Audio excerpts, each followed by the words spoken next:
SBI ର ଏକ ନୂଆ ରେଜୁମେଣ୍ଟଟି ଆସିଛି। ଏହି ରେଜୁମେଣ୍ଟଟି ରହିଛି ଟ୍ରେଡ୍ ଫାଇନାନ୍ସ ଅଫିସର ରେଜୁମେଣ୍ଟ। ଏଇ ଯେଉଁ ଟ୍ରେଡ୍ ଫାଇନାନ୍ସ ଅଫିସର ରେଜୁମେଣ୍ଟଟି ଆସିଛି, ଏଇ ଯେଉଁ ଭେକେନ୍ସିଟି ବାହାରିଛି, ଏଥିରେ ଆପ୍ଲାଏ ଅନଲାଇନ୍ ଫର୍ମ ଷ୍ଟାର୍ଟ ହୋଇଛି 7/6/2024ରୁ 7ରୁ ଆରମ୍ଭ ହୋଇସାରିଲାଣି।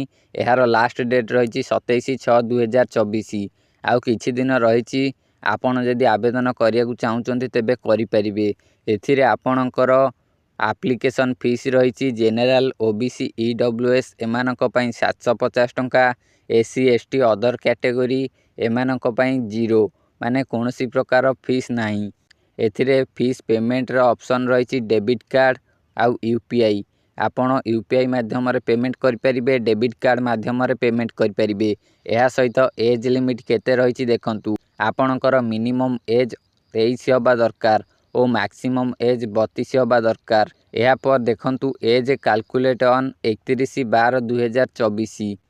ଏଇ ଯେଉଁ ଭେକେନ୍ସିଟି ରହିଛି, ଏଇ ଭେକେନ୍ସିରେ ଟୋଟାଲ୍ 150ଟି ପୋଷ୍ଟ ରହିଛି। ଏଇ ଯେଉଁ ଟ୍ରେଡ୍ ଫାଇନାନ୍ସ ଅଫିସର ଭେକେନ୍ସି, ଏଥିରେ 150ଟି ପୋଷ୍ଟର ଆଭେଲେବୁଲ୍ ଅଛି। ଏଥିରେ ଏଜ୍ ଲିମିଟ୍ ରହିଛି 23ରୁ 32। ମୁଁ ଆପଣମାନଙ୍କୁ ଏବେ ମଧ୍ୟ କହିଛି। ଏଥିରେ ଭେକେନ୍ସି କେଉଁଥିରେ କେତେ ଲେଖା ରହିଛି ଦେଖନ୍ତୁ। ଜେନେରାଲ କ୍ୟାଟେଗୋରୀରେ ଯେଉଁମାନେ ଆସୁଛନ୍ତି ତାଙ୍କ ପାଇଁ 61ଟି ଭେକେନ୍ସି ରହିଛି ଓ ଯେଉଁମାନେ OBC କ୍ୟାଟେଗୋରୀ ତାଙ୍କ ପାଇଁ 38ଟି, SC ପାଇଁ 25ଟି, ST ପାଇଁ 11ଟି, EWSଙ୍କର 15ଟି, ଟୋଟାଲ୍ ହେଉଛି 150ଟି ଭେକେନ୍ସି ରହିଛି। ଏହାପରେ ଦେଖନ୍ତୁ ଆପଣଙ୍କର କ୍ୱାଲିଫିକେସନ୍ କ'ଣ ଦରକାର। ଏଇ ଯେଉଁ ଟ୍ରେଡ୍ ଫାଇନାନ୍ସ ଅଫିସର ପୋଷ୍ଟ ପାଇଁ ଆପଣଙ୍କର qualification graduate plus certificate of forex +2 year experience, ଏହା ଆପଣଙ୍କର କ୍ୱାଲିଫିକେସନ୍ ହେବା ଦରକାର। ଏହାପରେ ଦେଖନ୍ତୁ ସିଲେକ୍ସନ୍ ପ୍ରୋସେସ୍ କ'ଣ ରହିଛି।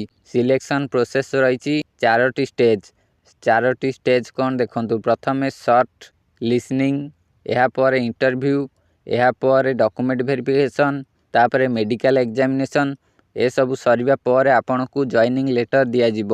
ଏହାପରେ ଦେଖନ୍ତୁ ଏଇ ଯେଉଁ ଟ୍ରେଡ୍ ଫାଇନାନ୍ସ ଅଫିସର ରେଜୁମେଣ୍ଟ ଏକ୍ଜାମରେ କେଉଁ ସବୁ ସବଜେକ୍ଟ ଉପରେ କୋଶ୍ଚିନ୍ ଆସିବ, କ'ଣ କ'ଣ ପାଟର୍ନ ରହିଛି ଏହାର ଦେଖନ୍ତୁ। ଏଥିରେ ଟୋଟାଲ୍ ମାର୍କସ୍ ରହିଛି 270 ମାର୍କସ୍। କୋଶ୍ଚିନ୍ ରହିଛି 195 କୋଶ୍ଚିନ୍ ଇନ୍ ଏକ୍ଜାମ ପେପର, 195ଟି କୋଶ୍ଚିନ୍ ରହିଛି। ଏଥିରେ ଡ୍ୟୁରେସନ୍ ରହିଛି 160 ମିନିଟ୍। ଏହାପରେ ଦେଖନ୍ତୁ ଜେନେରାଲ ଆପ୍ଟିଚ୍ୟୁଡ୍ ଓ ପ୍ରଫେସନାଲ ନଲେଜ, ଏହା ଉପରେ କୋଶ୍ଚିନ୍ ଆସିବ। ପ୍ରଥମେ ଦେଖନ୍ତୁ ଜେନେରାଲ ଆପ୍ଟିଚ୍ୟୁଡ୍ରେ କ'ଣ କ'ଣ ରହିଛି।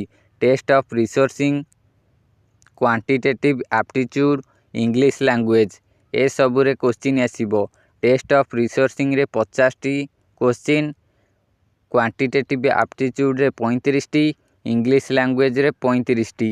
ଏସବୁର ମାର୍କ ମଧ୍ୟ ଯେତୋଟି କୋଶ୍ଚିନ୍ ସେତିକି ମାର୍କ ରହିବ।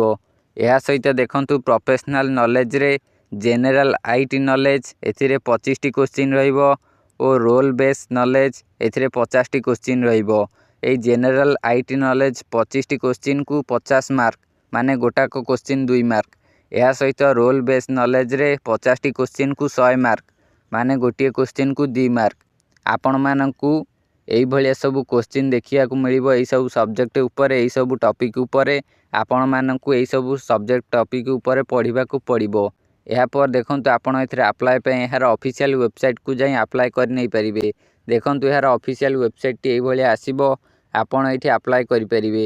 ପ୍ରଥମେ ଆପଣମାନଙ୍କୁ ରେଜିଷ୍ଟର ହୋଇ ଲଗ୍ଇନ୍ ହେବାକୁ ପଡ଼ିବ, ତାପରେ ଯାଇ ଆପଣ ଆପ୍ଲାଏ କରିପାରିବେ।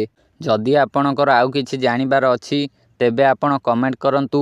ଏହା ସହିତ ଏଇଭଳି ଜବ୍ର ସବୁ ଅପଡ଼େଟ୍ ଗୁଡ଼ିକ ଜାଣିବା ପାଇଁ ଭିଡ଼ିଓକୁ ଗୋଟେ ଲାଇକ୍ କରି ଚ୍ୟାନେଲକୁ ସବସ୍କ୍ରାଇବ୍ କରି ପାଖରେ ଥିବା ବେଲ୍ ଆଇକନ୍କୁ ଅଲ୍ରେ ଦବାଇକି ରଖନ୍ତୁ, ଯାହାଦ୍ୱାରା ଆପଣଙ୍କ ପାଖକୁ ଏଇଭଳି ସବୁ ଜବ୍ ଅପଡ଼େଟ୍ର ନୋଟିଫିକେସନ୍ ଯାଇପାରିବ।